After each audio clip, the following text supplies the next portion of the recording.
All right, man. We are officially live. As you know, when the music don't play, there's no theatrics. There's nobody walking from behind the drape. Nothing. You know what that means? That means CPGM Juice is not here, but he'll be here in spirit. We are here to what we do weekly for you guys, man. The second half draft show. Here to discuss college football, man. Some prospects that are coming up in this year's 2024 NFL draft.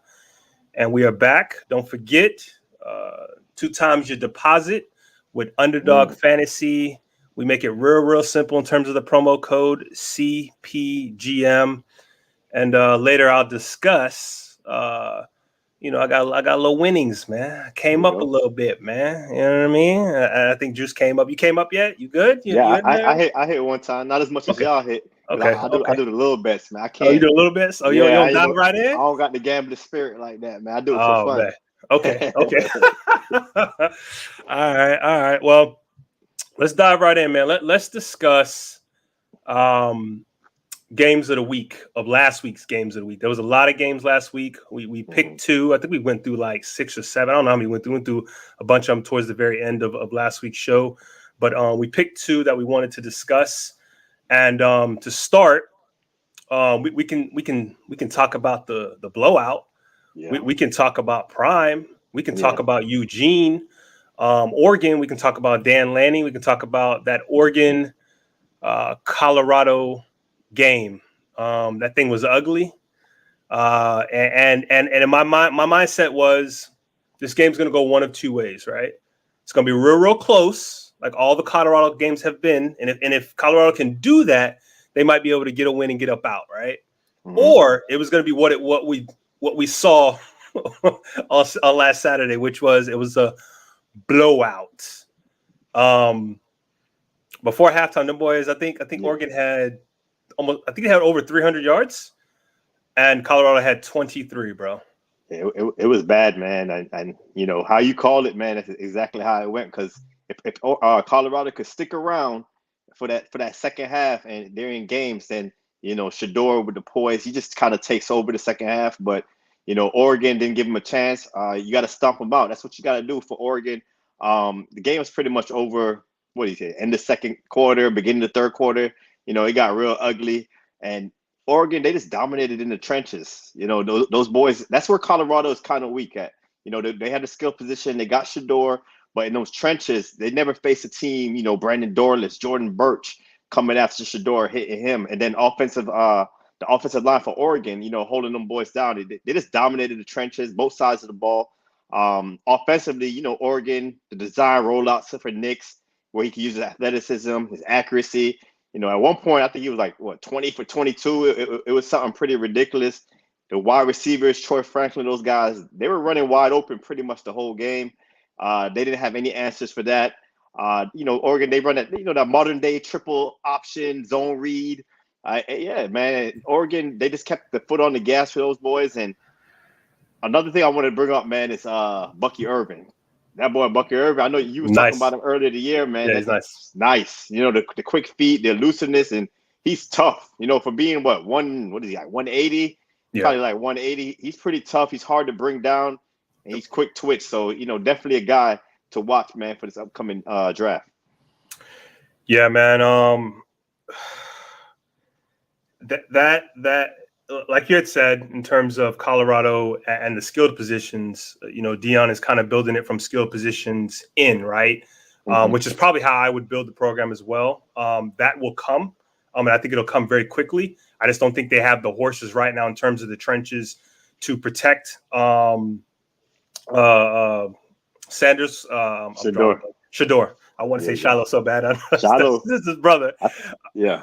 But yeah, it's to protect Shador. And I knew that Oregon was going to be able to pretty much just kind of go up and down the field on them. I figured maybe they'll get a couple of turnovers, maybe Bo Nix to commit a turnover or 2, which he did. It was just a bad pass. I think he just thought he could get it over there and beat the corner turn around just in time. I think it was cover 2 and got the ball, man. And finally, when Oregon was able, when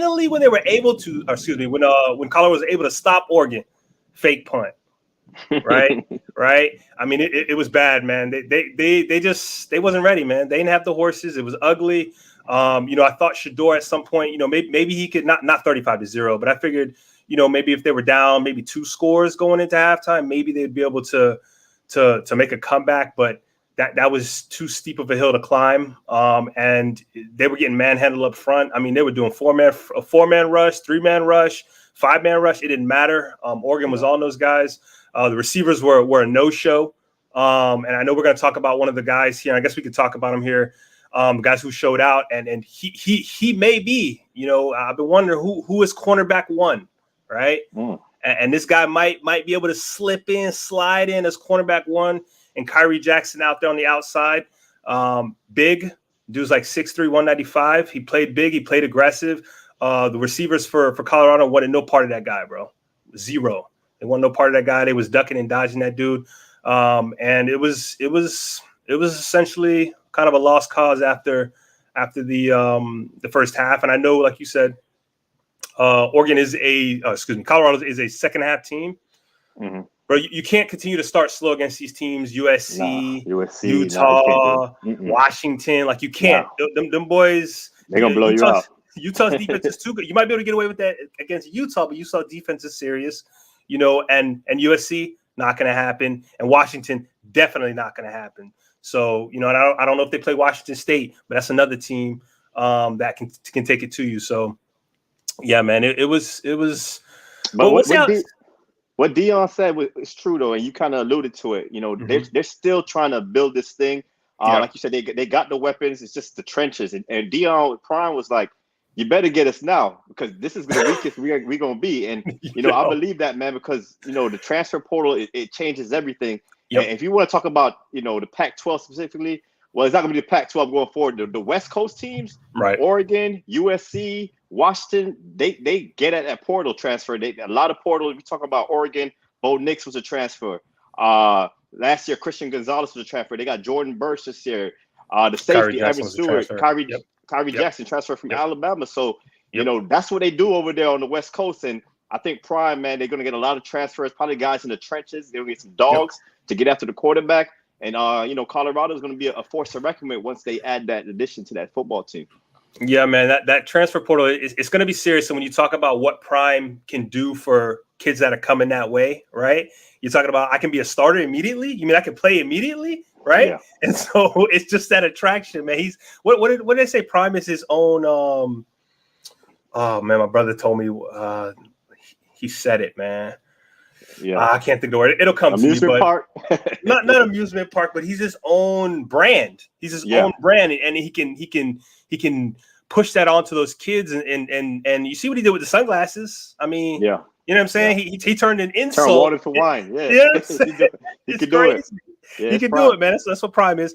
I'm gonna keep saying it. USF, you dropped the ball, but yeah, man, it's you better get them boys now, because if you don't, wrap it up, put a bow on it. Think about the next game, the USC game. You think it's more the same?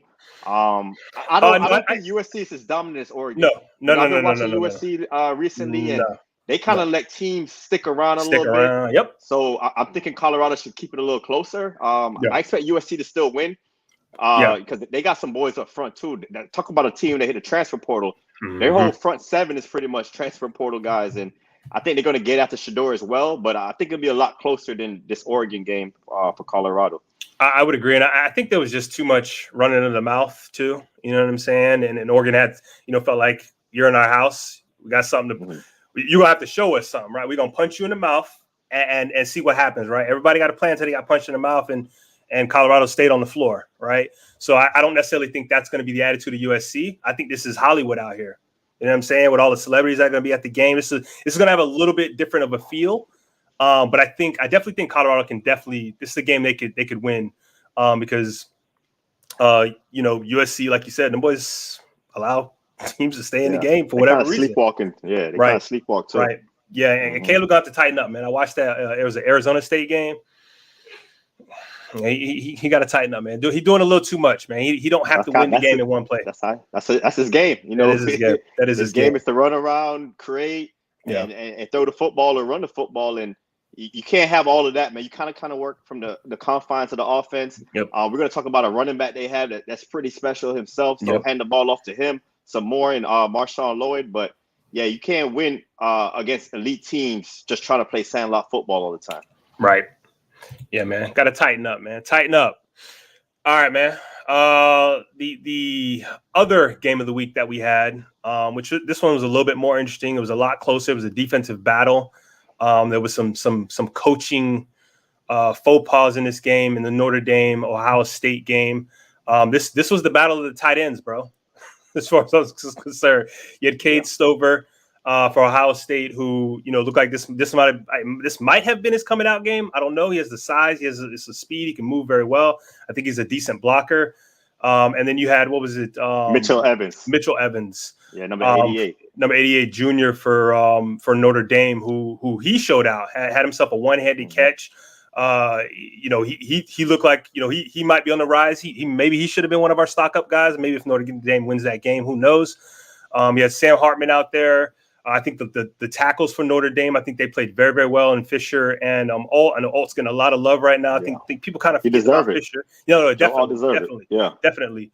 And then I don't necessarily think Ohio State's defense did a whole lot in terms of their line. I think my guy Michael Hall, your guy Michael Hall, I think he might have been missing the action in that game a little bit.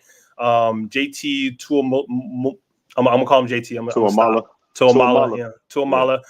He made one or two plays in the game, but he was kind of non-existent as far as I'm concerned, because you had Joe All out there on one side, and then Sawyer on the other side, who I think he made a play or two, but for the most part, them two guys were kind of non-existent. But yeah, that game, if Ohio State wants to win and they want to continue winning, they want to beat Michigan, you got to go to your guys, bro. I know Cade Stover is a guy, but he's not Marvin Harrison Jr. He's not Emeka Ibuka. Like, what are we doing, bro? Like, when they were able to move the football effectively, it was when we went to their guys, right? And I think he went to this. I think he went to Stover. I think that dude might have had 15 targets, bro.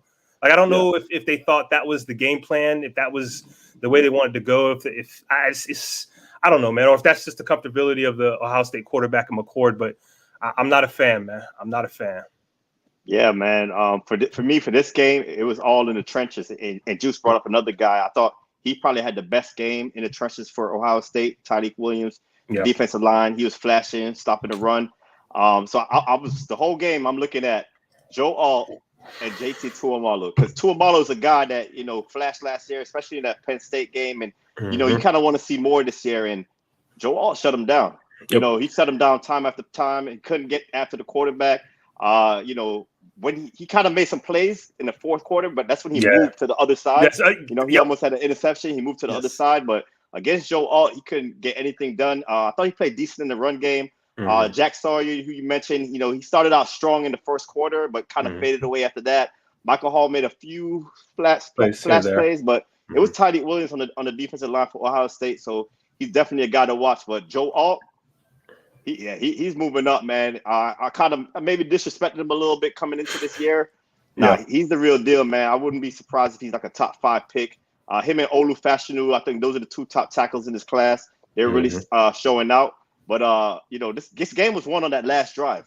Ohio State offense kind of struggled.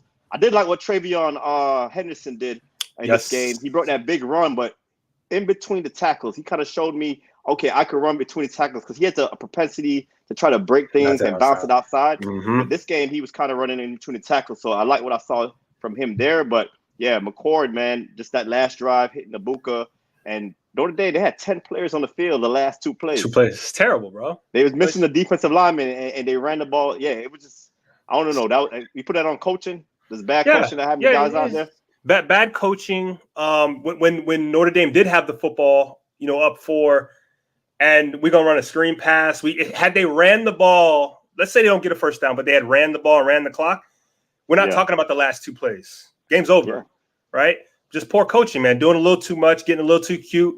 And, you walk away in a hard-fought game at home and you lose, man. It's nothing worse than losing in the last drive. I thought the defense at some point was going to stop Ohio State as they were driving down the field, but they played soft. They played not to lose. They didn't play to win the game. They was playing soft. McCord was hitting the Buka. Those are wide wide open guys. Yep. Easy plays from McCord. Like, Yeah. you need to put the pressure on him, like, play to win the football game. So again, that's coaching for Notre Dame. I think coaching might have lost him this game because they played great. Was it Baptiste, the edge for Notre Dame? Number one. Yeah, he balled. Yeah, he looks like a guy, and they were kind of shutting him down. But that last drive, man, they just kind of played, prevent a little bit. I guess they didn't think Kyle McCord, but if you're giving him easy passes to Buka, in the seam, he's going to complete those passes. I thought, a guy who's not eligible, I think his name is Benjamin Morrison, the corner, number 20. He played well. That's the matchup they wanted. Notre Dame wanted was him versus Marvin Harrison Jr. I thought he played well. So that's a guy to continue to watch. But yeah, man, that was a good game. And I've never been a Notre Dame fan because of they would just force Notre Dame down your throat every year, right? And NBC, right? Yeah, it would annoy me, bro. I'm just over it, bro. It's just we're not back in 1975, bro. Like, you know what I'm saying? We're in a different year, right? You got no conference. What conference? Independence over there with Navy and them boys. You know what I mean? Ridiculous, but I know they got to get their NBC money, so I get it. But yeah, man, I was upset for them, man. I'm not a Notre Dame fan, but I was looking for them to get that win. They played so well and they just coaches let them down, bro. So yeah, and it's good to see Sam Hartman not in that mesh, that slow mesh offense. He kind of leafed a little bit. You get to evaluate him better, and he gets the ball out of his hands quickly. He's smart, so I'm expecting him to be drafted too. Coming up in this 2024 draft. Yeah, he escaped that abyss of what he was doing over there at Wake Forest, man, because that wasn't a recipe for success. Like I said last week, you can't see his full potential, man. He's kind of shackled in that offense, So we'll continue to see what he can do when things are opened up for him. And I would bet Notre Dame will be there towards the end. I don't know what their schedule looks like to be able to hold up.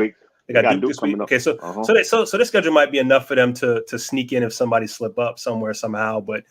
We'll see how that plays out. All right, man. Next up, we got the studs of the week. Damn. Studs. Let me throw it up there. Ooh. Studs of the week. My guy at the top, huh? Yeah, man. Cameron Ward, man. This guy is lighting up the scoreboard. No interceptions.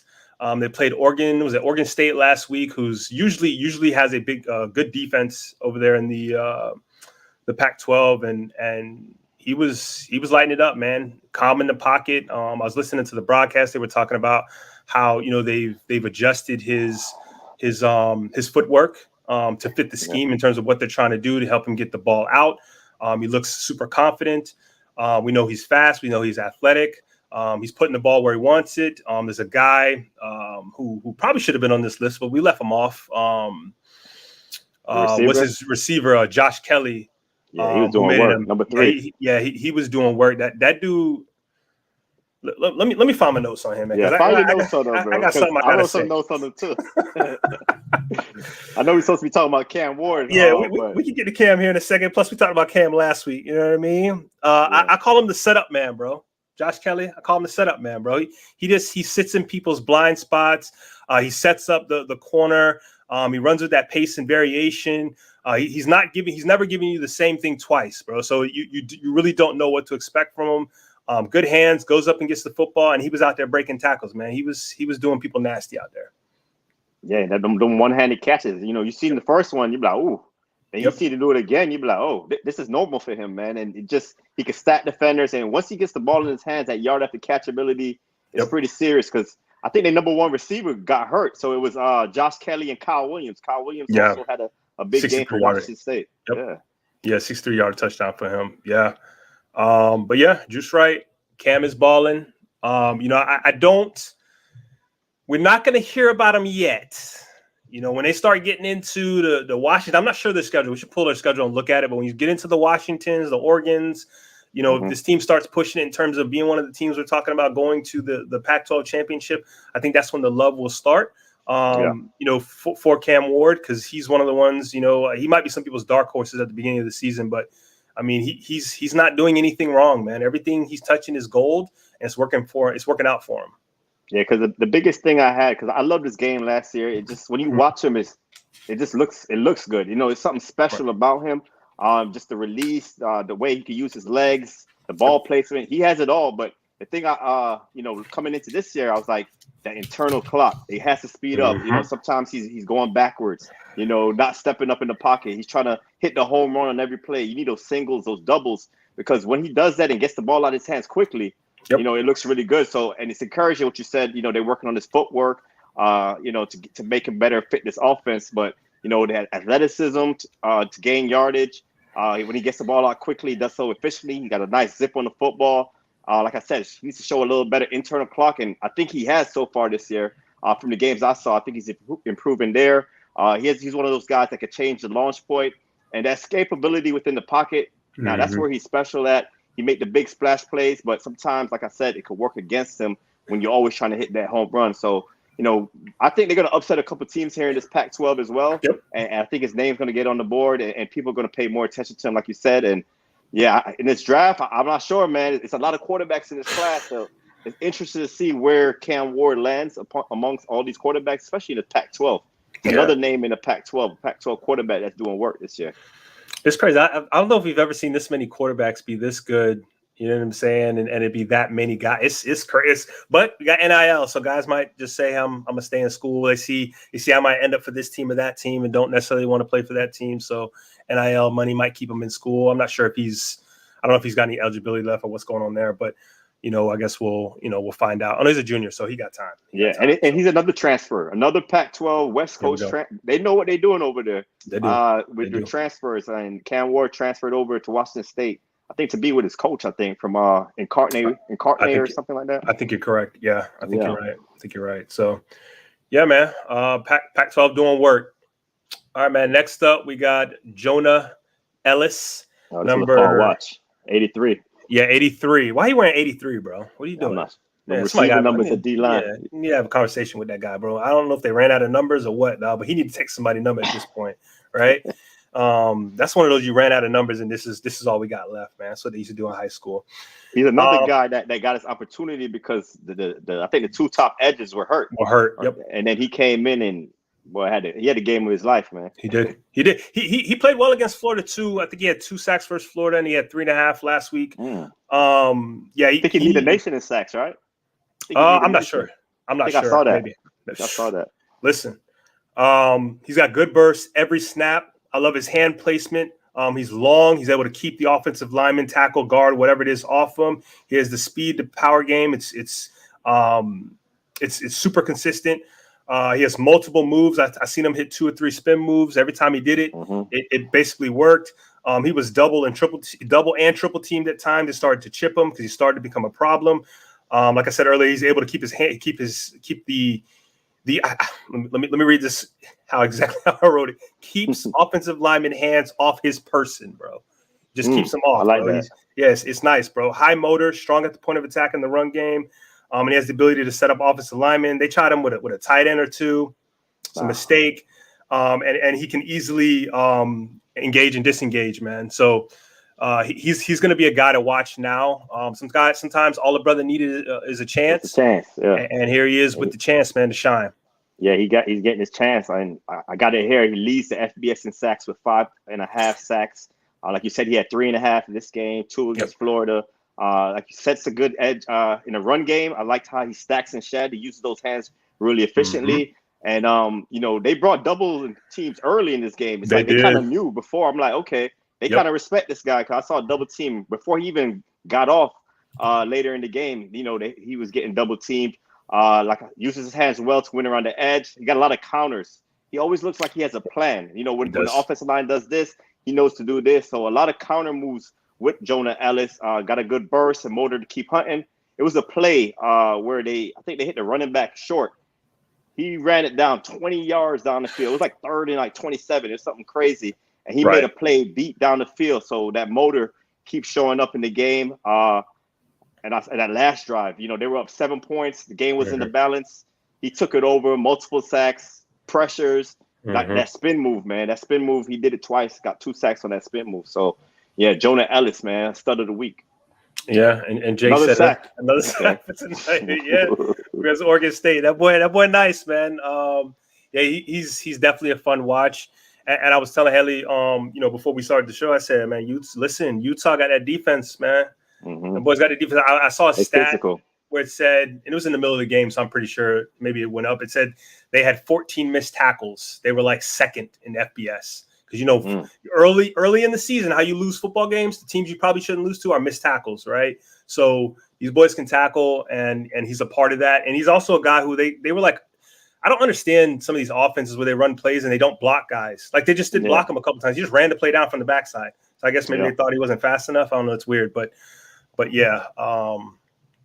Utah, they won the Pac-12 the last 2 years.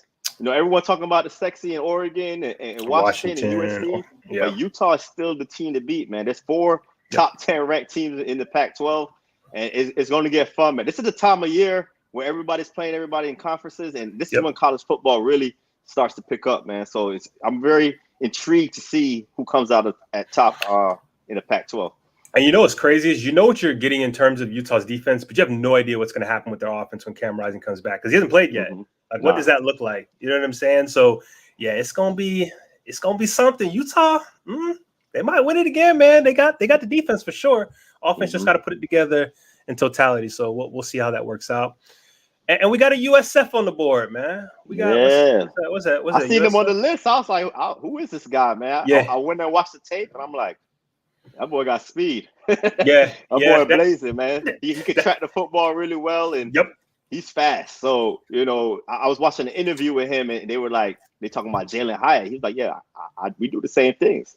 So, it looked like Jalen Hyatt's a guy that, he's trying to model his game after. And we've seen what he did at Tennessee last year and with the New York Giants, a 3rd-round pick, I believe. So, he's a little undersized, 180, but once he gets the ball in his hands and he's going to score, man. He had 200-something yards, I think. Yeah, and he had like 3 or 4. 272 yards. Yeah, he had.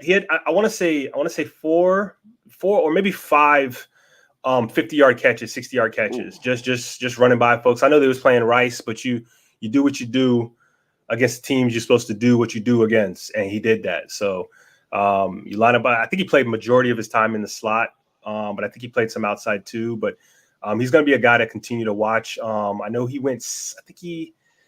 What did he do versus Bama? I think it was.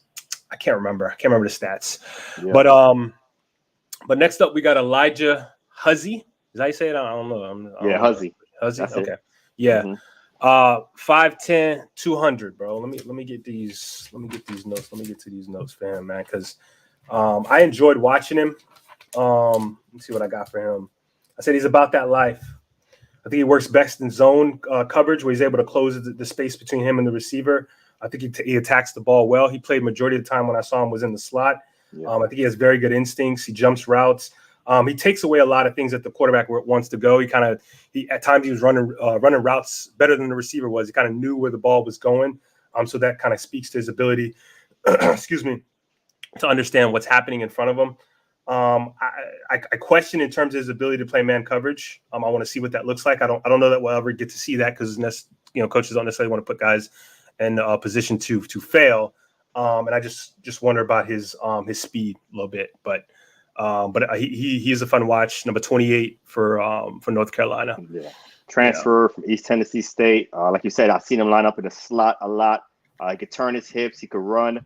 Like you see, very instinctive. And he's a special teams guy. So if defense don't work out for you at the next level, he has the ability to return and cover punts. He had a 52-yard punt return touchdown in this game. He had 2 interceptions.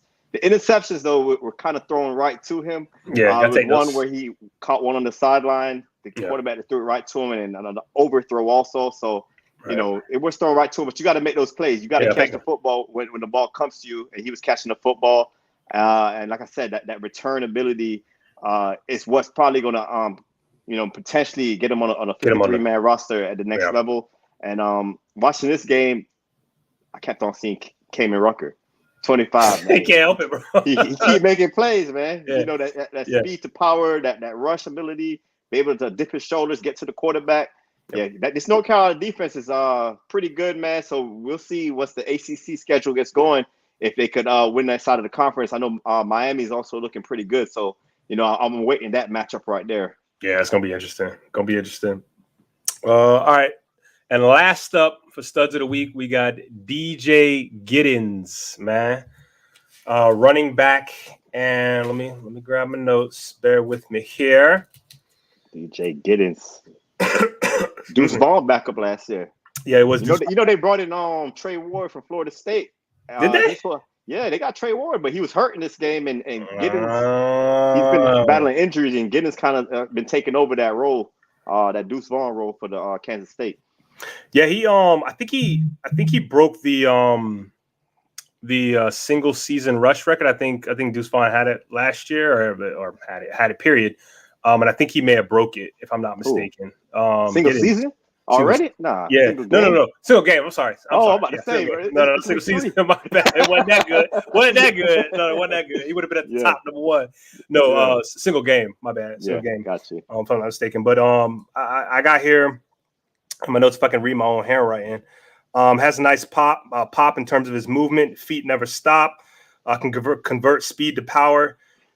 He was running through USC defenders like it was nothing, bro.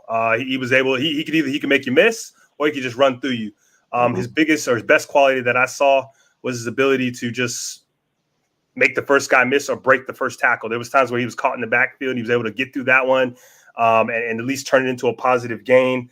Looked like he has strong hands. He's quick and decisive in terms of a runner. Really no wasted movement from him. And then as I was watching him, he also scored 4 touchdowns. But as I was watching him, they kept talking about Cooper Beebe, and Cooper Beebe was moving people and putting them boys in the stands, man. So yeah, this is gonna be a guy to continue to watch as well. Yeah, I was seeing Cooper Beebe too, and he's playing in the right position, guard position. Yeah. That's where he belongs at the next level. I know they try him out for a tackle sometimes, but let's put him where he's going to be at the next level.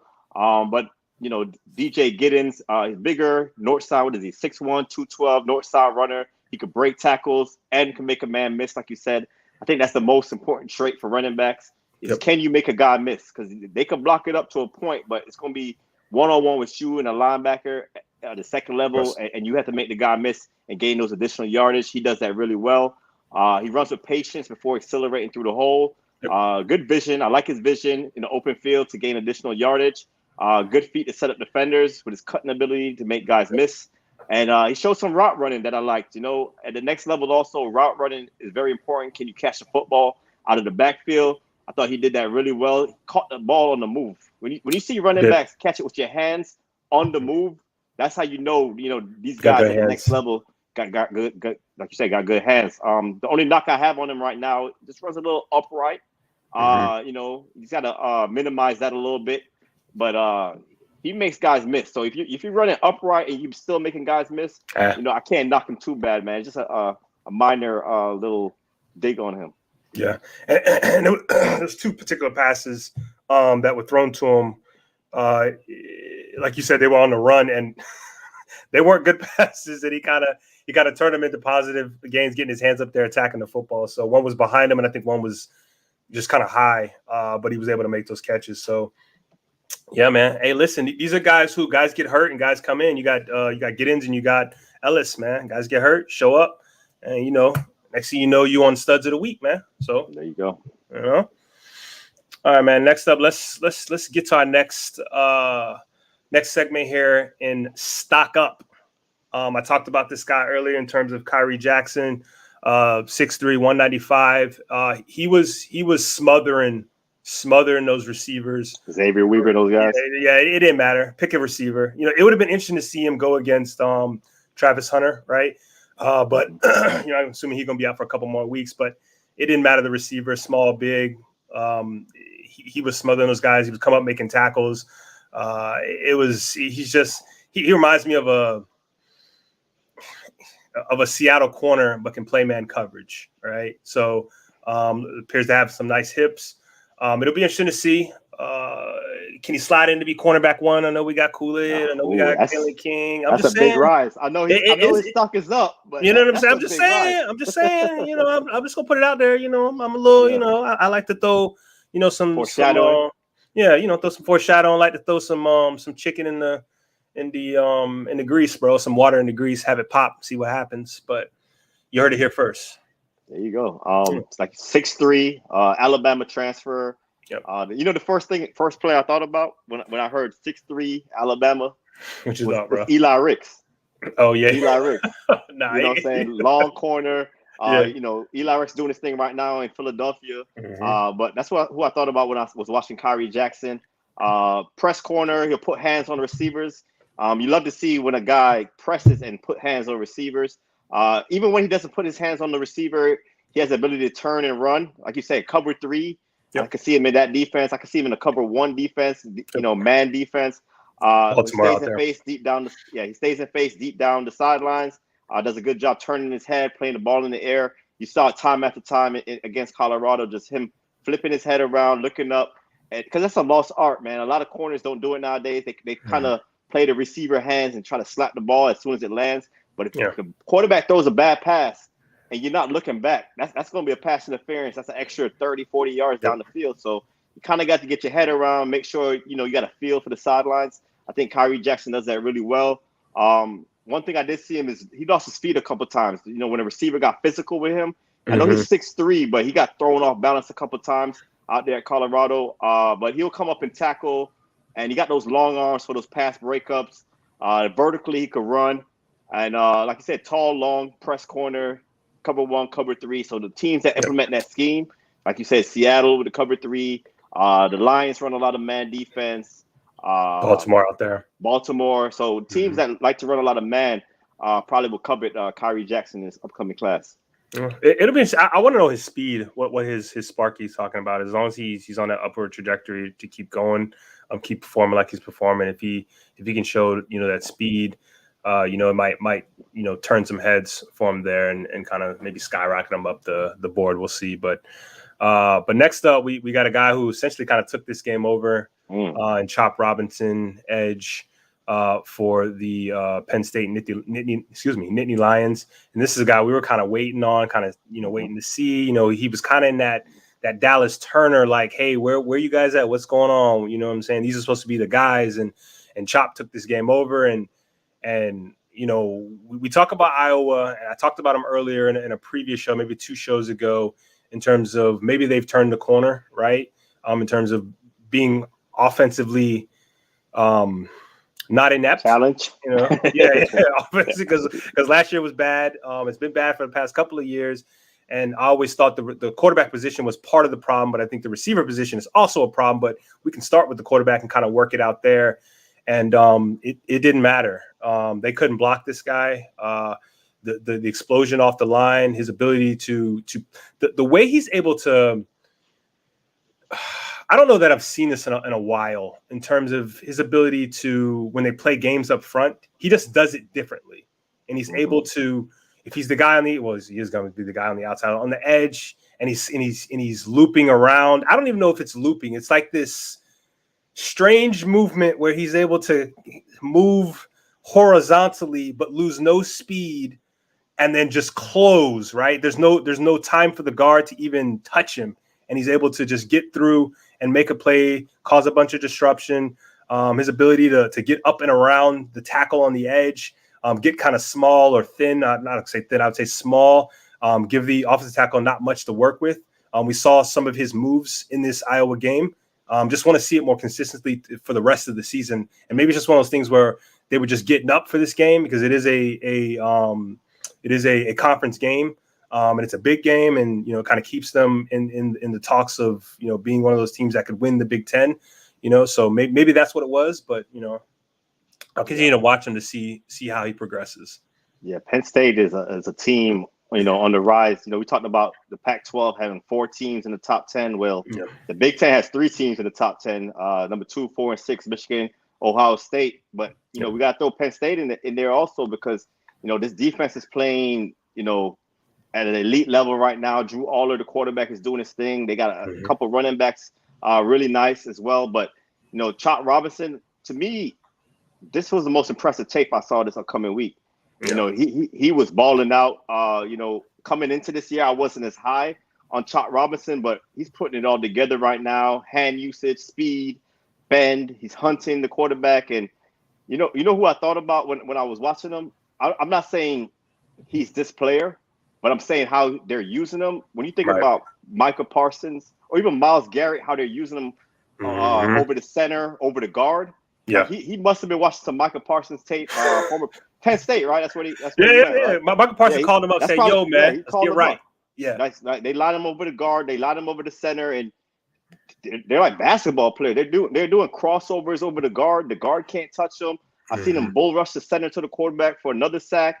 His stat line doesn't really show how dominant he was in this game. I think he only had like 2 tackles, maybe a 1 sack, but he was all over the place, man. He fires off the snap ferociously with violence. He's able to bend the edge and kind of contort his body to the quarterback. He uses his hands, that push-pull technique. He showcased that in this game. Like I said, I love how he uses his hands, man. That's what was really impressive to me. I think he's improved that a lot this season from last season. Last season, he was kind of a situational guy, but, he's getting all the snaps this year, and, he's balling out with it, man. That twitchiness is evident. On every play, you see how twitchy he is, whether it's inside or outside. He's getting to the quarterback. And, yeah, man, like I said, man, most impressive tape I saw this year. I think he's a big stock-up guy. If he continues this path, like you said, it was against Iowa, but if he does this against, Michigan or Ohio State and more of these upper echelon teams, he's going to be a guy I think get maybe top 15, top 20 in next year's class.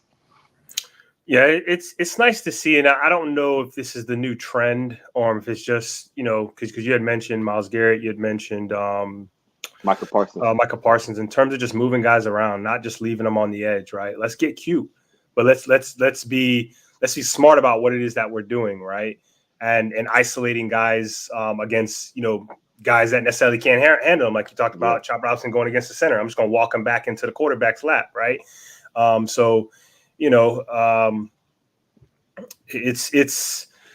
a smart idea, but I don't know. League. It's just copycat league, and not everybody has those players. But I wonder if Bama does that with Dallas Turner. Turner had a big game too. He had a big game this last week. Yeah. Too bad he ain't on here though, huh? Could have made the list. Could have made it. All right, next up we got Xavier Legette. This guy's a monster, bro. Monster. We talking maybe wide receiver 2 right now. That's the debate. That's the debate. No. Let's leave that. Let's come back. My bad. Yeah, we're gonna come back to it because we got something that we got attached to that we can lean into. Let's go to Marshawn. Yeah, segue. There we go. We got Marshawn Lloyd, and this is who you were talking about earlier in terms of USC running back. Marshawn Lloyd, if you want to take this one, I'm gonna look at my notes here for him. Yeah, I got you, man. South Carolina transfer. There we go. More transfers on the West Coast, man. We're gonna leave the SEC in South Carolina. I think he's dealing with some injuries over there, and we're gonna go to the Pac-12 at USC. 5'9", 210 pounds.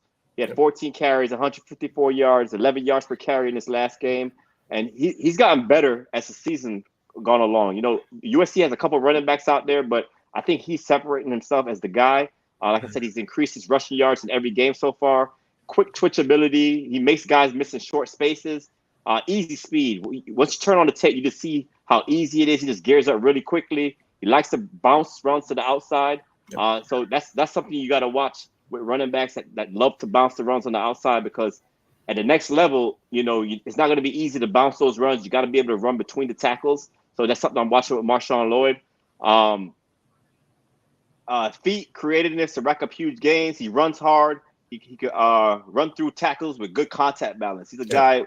He's gaining so much momentum and speed. When teams try to tackle him, he kind of just breaks through those tackles really easily. And he could be used out of the backfield. Take a short dump to the distance. I've seen a play where they kind of run him up the middle of the field, and he kind of contorted his body and caught the ball on the move. So another guy that could catch the ball, just like DJ Giddens from Kansas State. And it's him and Zachary Branch and him. They're the explosiveness in this offense. I think these are the guys that Caleb Williams needs to lean on more. Just to get the ball out your hand quickly, dump it down to Lloyd, dump it down to Branch, and let them do the work for you, man. Because you're doing all that stuff, running around in the pocket, doing all this. Yeah, it looks great sometimes, but sometimes it's not so great. You can lose yardage, get behind the sticks. So get the ball to Lloyd, get the ball to Branch, and I think USC would be just fine. Yeah, a couple things I'm gonna add on there. I thought he stays tight to the offensive lineman. I thought that he's a patient runner. He'll break it off when he sees, make his move when he sees green grass. And also, let me see what I got here. And he's able to set up defenders well before they reach him, whether they're blocked up or unblocked. So I think he has a good eye in terms of being able to set up those defenders as his feet continue to move and as he approaches the defender. I thought one thing that I saw that I didn't like, and this may just be limited, his ability to pass block. I don't necessarily think he got that. Yeah, I don't necessarily like it. I think he's got to come with a little bit more fire and passion in terms of the pass block. I think he's doing a little too much patty caking. Put your shoulder into somebody, let somebody know you there. That'll slow up the rush and make guys think twice and make it a little bit easier for yourself. But that's something for him to work on. And that's it for Mr. Lloyd. But next up we have the big boy, Andre Sweat, number 93. If you didn't know him, he is, what is he? He is 360 pounds. 362 pounds, 6'4", bro. Ridiculous, bro. Able to engage and disengage at will. Has the size and uses all of it. Has some nice burst off the snap. Super strong. He should be being at 6'4", 362. Super strong at the point of attack. I think he lacks the closing ability in terms of a pass rush, but he was moved all along the defensive line. He was a problem. I mean, you could differentiate. Did I say the word right? I butchered the word. Yeah. Between him and everybody else. Now, I will say this about Texas defense. They're going to be a problem in general. I think this is a team we need to continue to keep our eyes on because they were all over the place versus Baylor. Baylor had no hope, bro. Yeah. And Sweat was a big part of that. Yeah, that off-ball linebacker, Jalen Ford, he's always flying around at the second level. Yep. But Devondre Sweat, like you said, 6'4", 360, big boy, hard to move. I think at the next level, 3-4, nose tackle, just put him right there. Get those double teams on him, free up those linebackers to run and chase. I think that's his role at the next level. He's disruptive, and he has underrated pass rush quickness. Like the initial coming off the ball, he uses his hands really well. Very violent hands. He could create separation quickly for being such a big guy, and he kind of affects the pass game because even if he doesn't, like you say, he doesn't have like the speed to kind of get to the ball carrier, get to the quarterback sometimes, but he gets his hands up in the passing lanes, which I see on tape a lot for Devondre Sweat, knock down those passes. Because you can't get to the quarterback, the next best thing to do is try to bat the ball down, hands up. So, and it's very interesting with him because I want to see how teams view him. I know where they're going to play him, but his draft capital. Because sometimes when you don't get after the quarterback, we saw what Siaka Ika last season. Yeah. When you can't really get after the quarterback and you're just a run stuffer, you kind of fall in the draft. It's a limited role, maybe a two-down player at the next level. But it's very essential though because teams are starting to run the football more, putting fullbacks out there more, and you need a guy like Sweat to eat it up. You're playing. It's like what team you're playing this week. When you're playing a team that wants to run down the throat, Sweat might be on the field a lot more. You're playing one of those teams like to spread it out, pass the ball all over the park. Maybe you sit him that game. So he's kind of like a situational guy. And, especially in the playoffs, if you're a playoff team and it gets cold and they're trying to run the football, that's when Sweat's going to eat. That's where he's going to make his money. No, I agree. What's up, D-Kid? You late, bro? Well, you late? What's going on with your Giants, man? Like, what's going on, bro? Florida State, though. Yes, that big win on Clemson. We didn't even talk about Florida State, man. You know what? I meant to ask you before we started, actually. How you feel about your team, bro? They good? What's what you saying? We got some issues. I don't think Clemson lost that game, man. I think they had to control the whole game, and they let us, in the game longer and longer, and we kind of Keon Coleman kind of took over that game, that pass by Jordan Davis up the sideline. But we'll see, man. We'll see with the competition. We got to play Miami. We got to play Florida. Those are ranked teams. I think we played Duke also. So we'll see how it go, man. Florida State playoff bound. All right, man. Okay. Sometimes I'm cautiously optimistic right now. Gingerly, bro. It's gingerly, bro. Because y'all that was coming off of the Boston College, whatever that was, right? Boston College always play us good, though. Hey man, I hear you. I Yeah, hear you. yeah, I want to see that Yeah. Great game going on coalition right from them now. boys. Yeah. All right. All right. So speaking about the last stock up in terms of Xavier Leggett, who I'm just gonna run you his numbers real quick, right? Hmm. 27 receptions, 556 yards, 20.6 average, 3 touchdowns. All right. Yeah. Um, he's had a game where he had 178 yards, first game versus UNC, 9 catches. This Hmm. past game versus Mississippi State, which I figured he would do this, 5 receptions for 189 yards. So he has 2 games where he almost had 200 yards. He had another game where he had 118 yards, and in his game versus Georgia, he had 7 receptions for 71 yards. All right, so this is a guy who's going to get his regardless. So that speaks to his ability.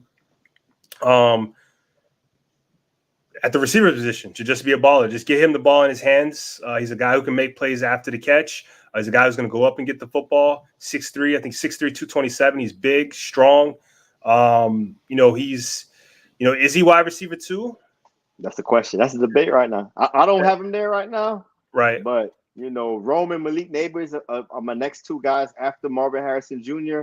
I think Keon Coleman and Xavier Leggett. I think Are probably in the those same. guys has increased their draft stock. I think Leggett has increased his draft stock probably more than any player this season because we didn't really know much about him. He's been there for 4 years, and this season so far he's already surpassed his numbers for his first 4 years at South Carolina.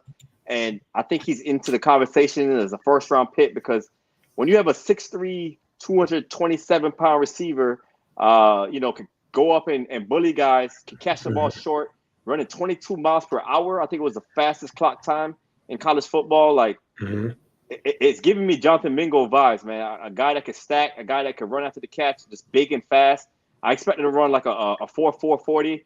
And if he runs a 4.4 40 at 6'3", 227, that's first round all day. So, Easy. man. I was Juice Wells was my guy coming in, and Leggett has kind of made people forget that Juice Wells is on that team. He's been battling some injuries. Still like Juice Wells a whole lot, but the size, the speed, the contested catches, the run after the ability, the 22 miles per hour. It's just I seen him take that little drag route. It was a 3-yard drag route. He's supposed to be tackled, but he just he does really well. He accelerates so fast right He after he catches does. the ball. It's like even that deep pass down the sideline, like sometimes you catch it and gather a little bit. Like he catches it and it Keep hits going. another gear. Yeah. He catches and hits another gear really quickly. So who is wide receiver 2? Who you got right now? I know we left off your boy McMillan. Yeah, Left off some Xavier they, Worthy, they hate it. Ibuka. Yeah, this is a poll that we ran on the on the channel. Damn, struggling here. It's late. Who's wide receiver 2? So you got Rome for Washington. You got Neighbors for LSU. You got Coleman for obviously Florida State. You got Leggett, who we just finished talking about. Guys that we left off, you said Worthy, my guy McMillan, and another guy that got left off is Troy Franklin from Oregon, Ibuka too. and Ibuka from Ohio State, right? Yeah, We got some he was a comments lot of down guys here. wide receiver 2 coming in, and it's kind of quiet on that wide receiver talk for Ibuka right now with some of these guys like Leggett, Keon Coleman coming up on the list. Rome has shown me a different dog this year because contested catching situation is where I was looking at Rome. Like, he needs to improve upon that, and he's going up there, winning those 50-50 balls, being more physical this season. And he's another guy with the size, the speed combination, like a Xavier Leggett. So, and Keon Coleman for that matter. Those 3 guys have the size and the speed. And Malik Neighbors, he's just a dog, man. He's just a dog. I know you guys talked about him a lot last week, had a big game, and you can't discount him just because he's not one of these 6'3", 6'4" guys. He wins like a 6'3", 6'4" He guy. does. Probably more than these guys. Probably Keon Coleman and him. I think those guys attack the ball in the air really well. Yeah, no, I would agree. And when I look at these receivers, I'm just thinking about guys who are strong, guys who are willing to make contested catches. Out of all of these guys, I think the route runners we could talk about. The best route runner here probably, between these guys could be between McMillan, could be Rome, or could be Ibuka. I think those would be the top 3 between all these guys. Who do you think is the fastest out of everybody here? Who would you Bro, give that Leggett to? just ran 22 miles per Yeah, all hour. right. You're right. My bad. My bad. My bad. Is that faster than Ibuka? I think speed for his size. I think when you match it up, Okay. because you can have Okay. guys like 180 that can run Right. a 4.3, but if a guy's 227 running a 4.4, I'll- I think that's yeah. a little more impressive. Yeah. So it depends. Like who wants the fastest 40 time? I don't know. Maybe Ibuka. Maybe Ibuka. Ibuka. I think he might have 4.3 wheels, maybe. But Leggett running a 4.4 at 227. Yeah, I'm gonna take that all day. I'm gonna I take think I'm that gonna all take day. that. And I think Yeah. Rome Odunze, I think he's a high 4.4 guy as well. I'd agree. Yeah, I'm gonna take Rome. I'm gonna leave Rome still. He's still doing his thing. No one's really, overtaking him as far as I'm concerned. Leggett is creeping. Coleman just he just got to show up because sometimes he'll disappear. I think he's out of all these guys, he might be the guy that may disappear from time to time. And the thing about him is like, there's not another guy on Florida State, right? Because for South Carolina, you got Juice Wells when he's We got healthy. Johnny Wilson. You don't discount Johnny like that? Yeah, because Johnny be dropping the ball, bro. Yeah, I mean, he does. catch the damn ball, bro. You know what I'm saying? Neighbors has I can't think of the other number 11, the other receiver. And then Washington got two of them boys. Yeah, I got two of them guys, right? And Jalen Polk. Right. Yeah. So yeah, man, it'll be interesting to see who's people's wide receivers. I'd imagine it's out of these four guys here, and then Ibuka and Xavier Worthy got wheels too. I think he could do 4.3. Yes, we forgot about Worthy. Yes, we did. He just got to catch the ball more consistently, but that's it. Speed is definitely there for Worthy. Yeah. No, you're right. Yeah. What do you think about that comment, man? Zakaria Branch, he was coming out go before Marvin Harrison Jr. No.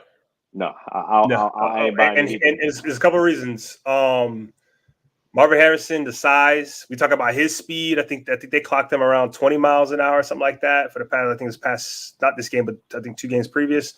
The size, the pedigree, the concentration in terms of catching the football. He's the entire package from the receiver position. Whether he's playing outside, inside, it doesn't matter. Just got to get him the football. Branch is exciting, but you just got to see more of him. He's too new. Mm-hmm. He's too new, right? So, yeah. You say Johnny what? Johnny needs more polish. He needs better hands. Yeah. He has an issue with knowing how to put his hands. Should the right hand go over the top of the left hand? Should the left hand? He kind of fights with the football a lot. But you know who he reminds me of? You might not like this comp. Don't do it. But don't do it, bro. Don't do it? Don't do it, bro. Nah, because he's a bigger receiver that plays like who's the guy that was a bigger, taller receiver that played like a smaller receiver last season? Wake Forest. Oh God, what is this? A.T. Perry. A.T. Perry. Yes. A.T. Perry catches the ball better than him, but they remind me of each other because they're both 6'4", but they're running routes. They're getting open. It's just Johnny got to catch the football better. Like D-Kit said, he needs a little more polish. I think A.T. Perry had him on the polish. Colorado State. Yeah, I like Colorado State.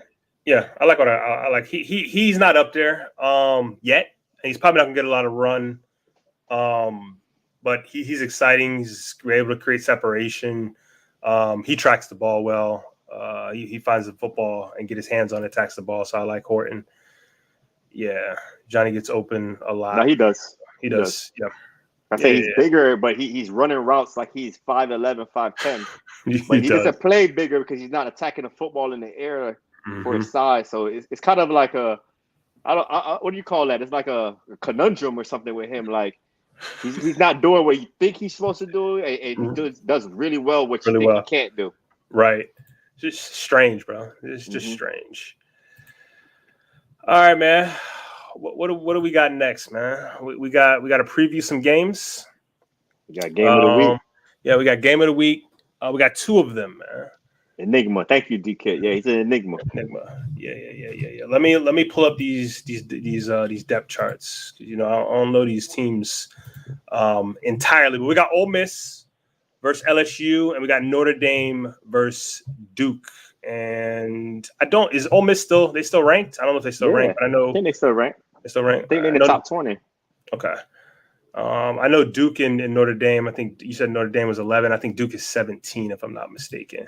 So, Let's start with Ole Miss. Ole Miss. Ole Miss. Yeah, versus LSU. For Ole Miss, obviously we got Jackson Dart. Quarterback. You got His Krishan. receiver. Well, I don't think Joe Kids is eligible. I think he's a true sophomore. Oh yeah, you're right. You're right. I think I did that last year too. I'm trying to see him go out, man. I'm trying to see him get out there. You said receiver. Yeah, Trey Harris. Trey Harris. Transfer. Okay. Yeah. Louisiana Tech. Touchdown maker right there. Guy to watch. Number 9 for Ole Miss. Let's see here. I think that might be it. Middle linebacker Jeremiah and John Baptiste out there. Yeah. And then for LSU, that's where all the ball is at over there. That is where all the ball is at, man. Let me find where LSU at. There you go.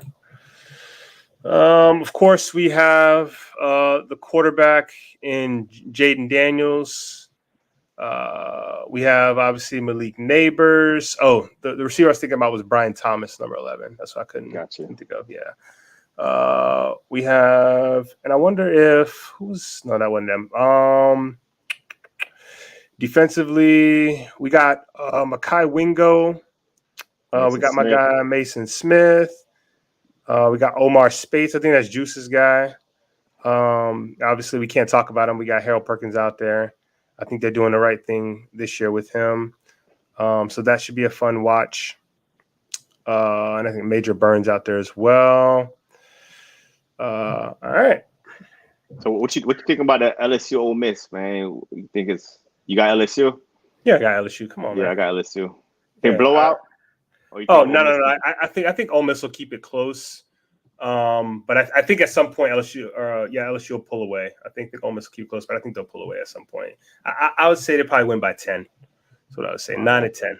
Yeah, that's what I'm thinking. The line gonna be like 9.5. Yeah, you know how it go. I gotta put something down on it, man. I gotta put something down on it. All right. Next up, we got Notre Dame and Duke. Let's go to Duke first. Let's look at the Duke. Duke, man. Well, you got the quarterback, man, Vanilla Vic himself. Vanilla Vic. You got Riley Leonard, QB. You got his left tackle, Graham Barton. I think Graham Barton probably kicking inside at the next level, but right now he's left tackle over there. And defensively, man, I think it's going to be a pretty low-scoring game between Duke and Notre Dame. We've seen what Notre Dame's defense did to Ohio State, so I think they won't have any real major problems against Duke. Just keep Riley Leonard in the pocket, man. Don't let him scramble around, run the football, because that's where he excels at. And this Duke defense is pretty underrated themselves. You got Dwayne Carter, defensive lineman, R.J. Oben, another defensive lineman, an edge over there. So, they got a Brandon Johnson, the corner, nickel corner for those guys. So, I think it's going to be a low-scoring game. I like both defenses in this game. Sam Hartman and Riley Leonard might get all the love because they're the quarterbacks, but, I think it's going to be a little tough on them. Yeah, and to speak of that defense you were talking about, I mean, they're going to be going up against, two good tackles. For some, this might be the number one tackle in Joe Alt. And then as the left tackle and the right tackle is Blake Fisher. Obviously, you got Sam Hartman out there throwing the rock. You got Audric Estime, the running back, number 7, the big bruiser, brawler for Notre Dame. And then defensively, you got my guy Cam Hart, who I thought he played a decent game last week. He got caught up in some wash last week with running in the slot with the Buka, but that's just one of those things that happens. And you got John Baptiste, number 1 defensive end. That will be going up against and probably chasing Vanilla Vic himself. So we'll see how that works out. But let me pull it up real quick because I want to see. There were some other games. I just want to mention them real quick. Let me see here for the week. Right now we got Utah and Oregon State playing, and Utah's down 0-7. It's probably that's gonna be all Utah's game. Just ugly football. Just that's just kind of how it's gonna work out. That's just the way they play ball. You got Florida going against Kentucky. Kentucky has my guy that I liked last year in Devin Leary at quarterback. They got a couple of defenders who decided to stay in school, probably best for them. So that'll be a good game at 12. You got USC Colorado also at 12. Why is that game at 12? I don't understand. I don't know. That's a Pac-12. That's like 9 a.m. their time. Yeah, that's crazy, right? I guess maybe they 9 a.m. I guess I don't know. I guess. You got Georgia, Auburn. Not sure that Auburn is worth its salt right now. But that's the game you can watch. You got Kansas and Texas. Texas better watch out. Yeah. I think Texas will win, but if you sleep on trap Kansas, game, bro. That quarterback, it could be a trap game. Yep. Got Michigan versus Nebraska. Let me see here. You got Oklahoma going against Iowa State. South Carolina going against Tennessee. Alabama going against Mississippi State. That'll probably be ugly. And then the last one I got here is Washington going against Arizona. So not too bad. Not too bad in terms of the games of the week. I think, last week was a little bit better, but this week will be not too bad. So it's conference play time. So anything can happen in conference play. So these teams are very familiar with each other, and DK also mentioned the BYU Cincinnati game as well. Yeah. Ivan Pace's brother over there for Cincinnati, and BYU's got the was it the right tackle? I think he went to the left side, didn't he? Did he? Kingsley? Yeah, Kingsley. Yeah, you're right. Left side. That's right. They moved him over to the left side. So should be some games. Yeah, you said Kansas tough. Yeah, them boys tough, man. I'm surprised they surprised Illinois. Took it to them boys. Well. Yeah, they did. The boys can run the football. What's the quarterback over there? It's is it Daniels? Daniels. It's Jalen Daniels. Not Jaden Daniels. Jalen Daniels. Just gotta stay healthy. Yeah. Mm-hmm. Hey, score for USC Colorado. Who throws some more yards, Shador or Caleb? It's gonna be Shador. Yeah, I'm gonna go Shador with the more passing yards as well. Yeah. It depends on how USC comes out, man. If they come out sleepwalking like they have the last couple of weeks, I'll say it's a two score game.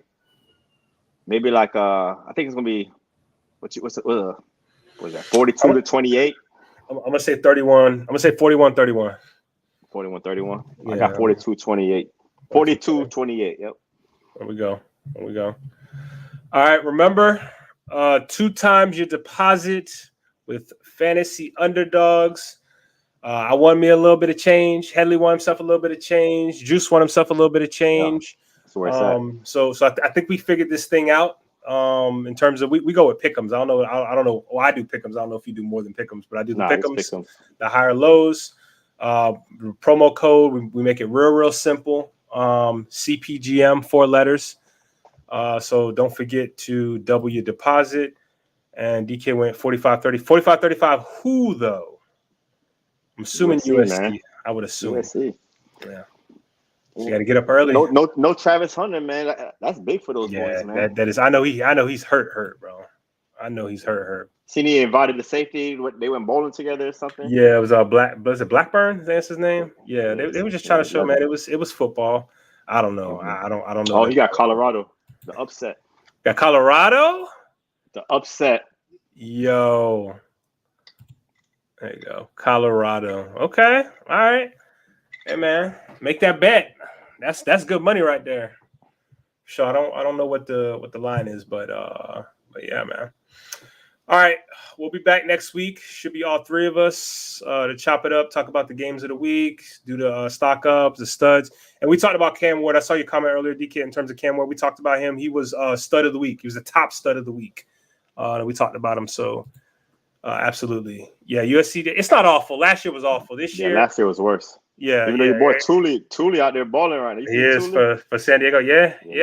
We tried to tell him, bro. They ain't want to, you know what I'm saying? They don't listen. You got to listen, man. But all right, man. We'll see y'all next week.